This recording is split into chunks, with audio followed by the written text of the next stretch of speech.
Good morning, everyone. As I begin, I just want to express, first of all, my appreciation to you as news outlets for the way you've handled this very delicate matter.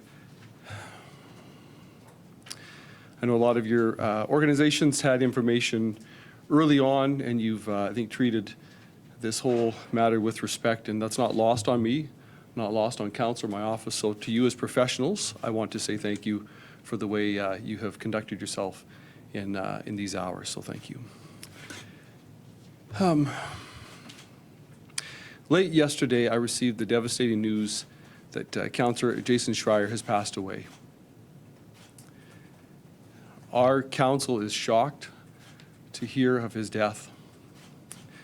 And on behalf of all of City Council, we extend our deepest condolences to Councillor Schreyer's wife, Sarah, and family, his parents, the Honourable Ed and Lily Schreyer, and their family as well at this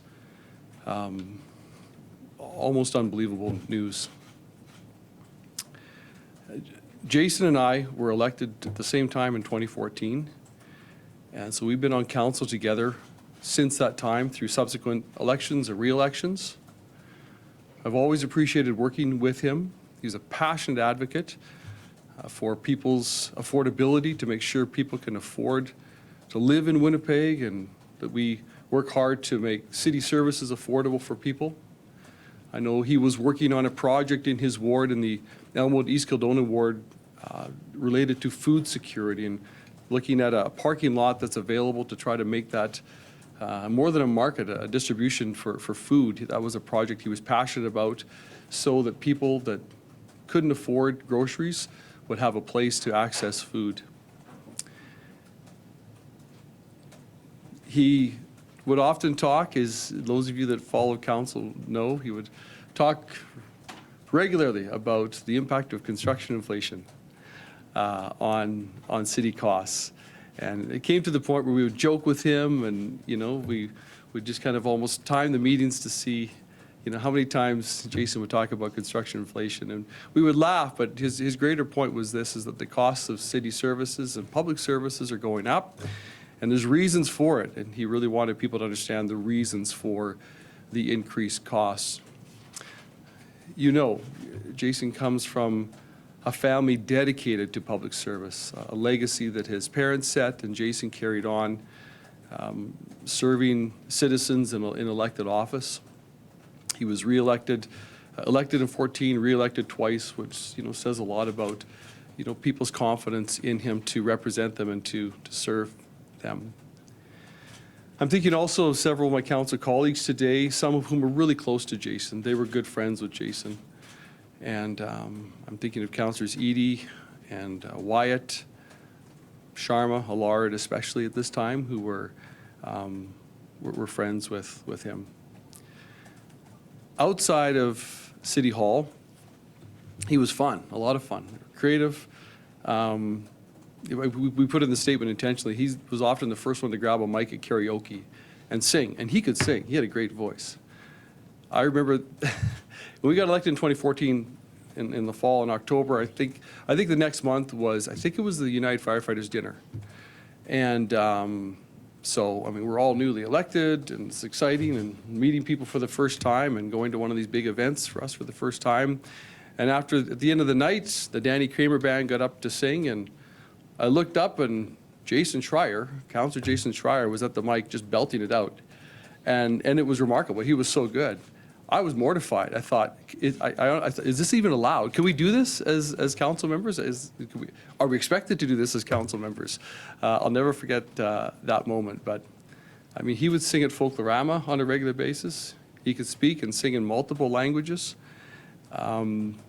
He was a very talented individual, and so he is absolutely going to be deeply missed.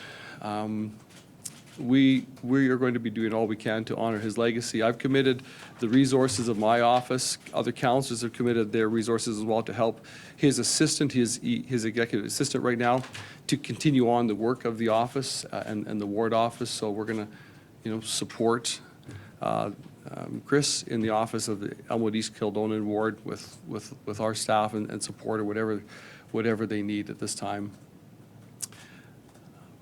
There's one or two other things I was going to say, but I don't remember at this time. Maybe I'll just open it to questions, okay? Cameron? Yeah. We just wanted to confirm a few of the details about Jason. How old was he? I believe Jason and I are the same age. I think according to, I asked Councillor Eady, he said he's 57. We're both the same age.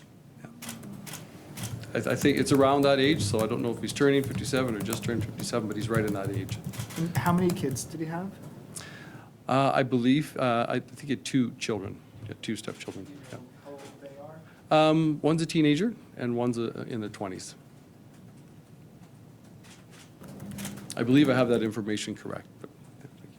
I guess obviously there's a change in council that's avoidable in this. Is there any note of when that will be decided or a next step on this? Yeah, not at this point. Yeah, all the appointments that Councillor Schreyer was involved in and committees he sat on and vacancies this will create, those will all be dealt with in the future here in the coming weeks. Yeah. As far as a by-election, there's All not coming really weeks, clear yeah. details So on soon, that yeah, either yeah, at all- this point? yeah. Okay. That's all to come. I want to say thank you to our clerks as well, Mr. Carlos Gamera. When a tragedy like this happens, people mobilize quickly. My chief of staff and our clerk and Councillor Sharma is the speaker. We're here till late last night, calling all council members and trying to arrange some immediate next steps, and which is why today's council meeting was adjourned until Friday to give us just some time to, get our meeting ready. And it was just really unfair to councillors to ask them to meet today, and it would be, I think, disrespectful to Jason. And right after our brief meeting this morning, all of the councillors gathered in my office, and we talked about Jason. We laughed, we cried. Some of them told some good stories. We just really, we want to honor our colleague. You are able to say when this happened? I don't have the details on that. I got a notice late yesterday, but other than that, I don't know the details. No. Others? In terms of his ward office and the work that's going to continue on, like what work needs to be done to keep the office going until a replacement can be chosen? Right. It's the executive assistants that councillors have are remarkable people. I mean that. I served as a councillor for 8 years and had executive assistants. The number of calls and emails that they get dealing with ward residents' questions, issues, concerns, it's a remarkable workload. And so Councillor Schreyer's assistant, Chris Hurley, has been at City Hall for a long time. He served for multiple councillors. He's excellent in his work, but it's a big burden. And so we just wanted to make sure that he's not left alone. We are going to make sure he's not left alone. And as I said, my office will provide supports if necessary. Other councillors immediately stepped up. Other EAs will step up as well. I want to commend the executive assistants in the councillor's offices and my staff too. The city councillors, executive assistants, they're almost their own kind of group. They step in and help one another on a regular basis. It's a remarkable team that the people of Winnipeg maybe never see, but do great work on their behalf, and that's the executive assistants. When was the last time there was a death of a sitting city councillor? Has this ever happened before? I think it was Bill Clement, the late Bill Clement, and before him, Brenda Leipzig. I don't remember the year that Bill Clement passed, but some of you in this room would, so yeah. 2010? Okay, thank you.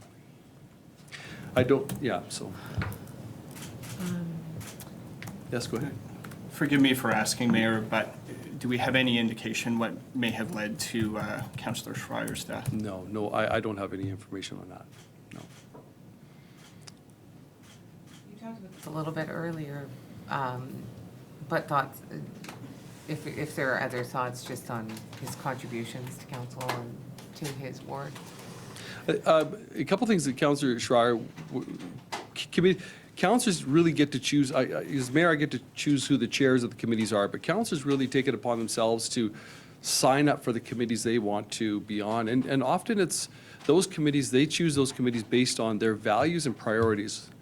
And so Councillor Schreyer consistently, I mean, he was the chair of the food committee. Again, food security being a priority for him, wanting to make sure people in this city, especially in the,